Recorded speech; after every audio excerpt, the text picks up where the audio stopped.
Yo tout le monde, c'est Yaxquid et on se retrouve pour une toute nouvelle vidéo. Aujourd'hui, je vais vous présenter 5 erreurs que les débutants font en Airsoft. Et l'idée, c'est de vous les présenter pour éviter que vous les fassiez à votre tour. Allez, c'est parti. La première erreur, c'est mal préparer son sac. Je sais que ça peut paraître évident de parler de ça, mais en fait il faut en parler parce que ça peut être un problème pour le bon déroulement de votre journée. Pour préparer votre sac, vous commencez par vérifier batterie, réplique, billes, protection oculaire et pour la bouche, si vous en avez une. Et après, vous avez l'essentiel pour jouer à votre partie d'airsoft. Donc vous pouvez passer votre journée tranquillement, si vous n'oubliez pas votre repas aussi, avec un bon déroulement malgré le fait d'avoir oublié autre chose. Ce qui compte, c'est quand on prépare son sac le soir d'avant ou le matin, mais je conseille vraiment le soir, c'est on met tout ce qui est utile à la préparation de la partie, à ce qui va être utile pendant la partie. Et si par exemple, à un moment, vous vous rendez compte que vous avez oublié, je sais pas, votre ceinturon, bon bah, c'est pas grave, parce que c'est du plus. À part si vraiment vous utilisez votre ceinturon tout le temps, tout le temps, tout le temps en partie. Ce qui peut être utile, c'est de réaliser en partie ce qui vous est vraiment nécessaire à chaque partie pour que vraiment vous ayez le minimum pour pouvoir jouer. Voilà, c'était un point important parce que si vous préparez mal votre sac, vous allez passer une mauvaise journée ou alors vous allez passer votre journée à demander des affaires à droite, à gauche et ça peut être un vrai problème pour apprécier le moment si vous trouvez pas ce qu'il vous faut pour jouer votre partie et ce serait dommage de se déplacer pour rien. Deuxième erreur que les débutants font, c'est de s'imaginer qu'on va être super bon avant de commencer à jouer à l'airsoft. On est persuadé que ah bah ça va, j'ai joué avec des nerfs, j'ai déjà tiré dans mon jardin, etc. Je vais être capable de tirer. Non, pas forcément. En fait, le problème c'est que en airsoft c'est super facile de louper sa cible et on pense qu'on va être super bon, qu'on va avoir des bons déplacements directement parce qu'on joue aux jeux vidéo, etc. Et ça peut générer de la frustration quand, arrivé la première fois sur le terrain d'airsoft, on se fait allumer par tous les joueurs expérimentés. Et c'est normal, parce qu'on ne connaît pas le terrain, on ne connaît pas les manières de se déplacer, les manières de se positionner pour éviter de se faire toucher, on ne connaît pas les joueurs en face, et c'est tout un déroulement qui fait que on va forcément moins bien jouer que quand on est un peu plus expérimenté, qu'on a l'habitude d'aller sur un même terrain à chaque fois, de trouver les lignes de tir, etc. Ne vous fiez pas aux vidéos que vous avez sur internet, il y a plein de vidéos qui sont spectaculaires et vraiment ces joueurs-là sont démentiels en niveau, c'est impressionnant. Ce qu'il faut toujours avoir en tête, c'est l'idée, c'est de passer une bonne journée, c'est de passer un bon moment. Et donc, le but final, c'est pas forcément de faire plein de frags, c'est plutôt de profiter, de s'amuser, de faire un peu de sport. Et si on peut, de faire des frags.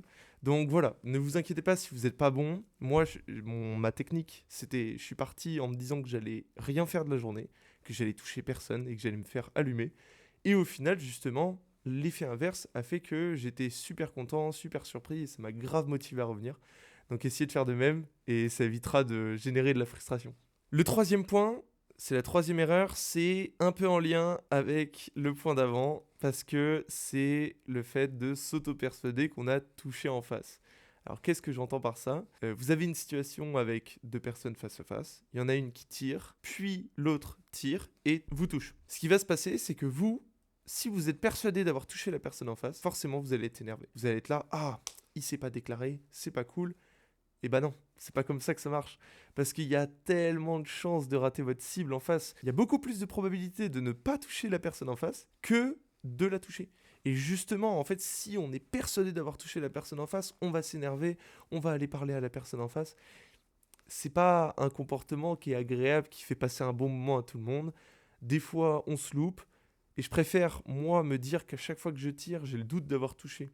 Et si la personne se déclare, là, c'est cool plutôt que justement être persuadé d'avoir touché, être persuadé d'être trop fort et de générer de la frustration, de passer un moment qui n'est pas très fair-play parce qu'on va s'énerver, c'est jamais agréable. Donc voilà, essayez d'être chill, de toujours penser que vous n'avez pas touché la personne en face et si elle se déclare, bah là c'est top. La quatrième erreur, c'est au niveau de l'équipement. Et je sais que on voit sur internet beaucoup de personnes qui ont un loadout complet, qui sont hyper bien équipés et tout.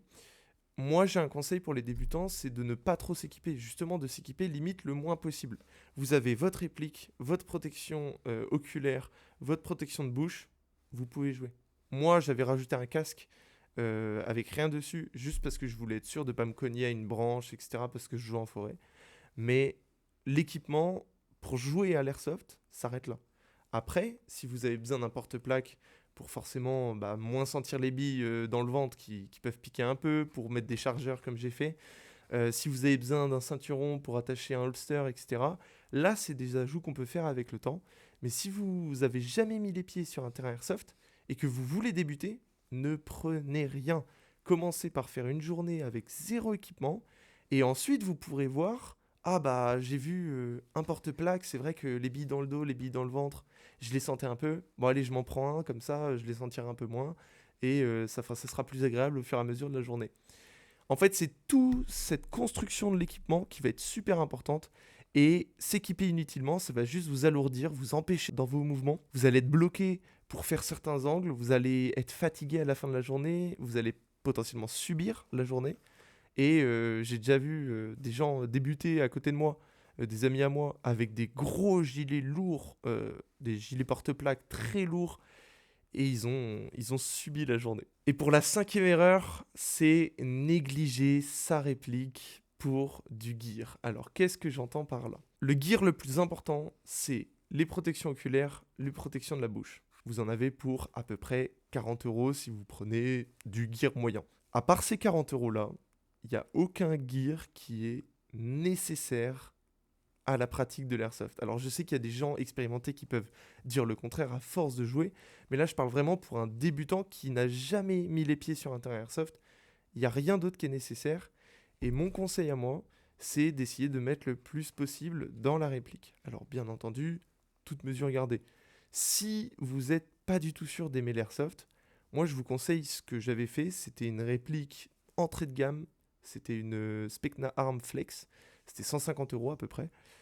C'est la base de la base de la base. Il n'y a pas beaucoup moins cher à ma connaissance. Et c'est très bien, précis, ça permet de jouer, de découvrir l'airsoft et de prendre du plaisir sur une partie. Après, moi je suis passé, parce que je me suis rendu compte que la réplique que j'avais achetée n'était pas assez performante. Et donc je suis passé à une réplique aux alentours de 300 €. C'est la Zion Arm R15, donc la M4 que je vous ai présentée dans d'autres vidéos. Et cette réplique-là était beaucoup plus performante, beaucoup plus précise, beaucoup plus réactive. Et je sais qu'il y a beaucoup mieux. Ça, j'en ai conscience. Mais j'avais pas les fonds financiers pour payer plus. Et j'en avais pas l'utilité. Parce que votre niveau, comme il n'est pas exceptionnel, au début, c'est vous qui allez limiter vos performances et non la réplique. Moi, j'ai commencé à arriver à un stade où la réplique à 150 € commençait à limiter mes performances. Qu'est-ce que je voulais dire par négliger sa réplique pour du gear ? J'ai trouvé ça dommage dans ma manière d'aborder l'airsoft, sachant que je savais que j'allais aimer ça, d'avoir pris une réplique à 150 € et après de m'être acheté beaucoup de choses, un casque, un porte-plaque, des chargeurs, des poches, des casques audio, etc. Alors que cet argent-là, j'aurais pu le mettre dans une bonne réplique qui m'aurait permis de prendre beaucoup plus de plaisir sur le terrain et de vraiment beaucoup plus kiffer. Et en plus, j'ai dû changer de réplique au final parce que justement la première n'était pas assez performante. Renseignez-vous bien. Pour moins de 300 €, vous avez des répliques très très très très très performantes qui seront top pour des débutants. Et vous pourrez ainsi découvrir l'airsoft avec une bonne réplique, pas trop chère, selon votre budget. Et ensuite, une fois que vous avez vu que vous aimez ça, investissez dans du gear en appliquant le point d'avance, c'est-à-dire de réfléchir avant d'acheter son gear.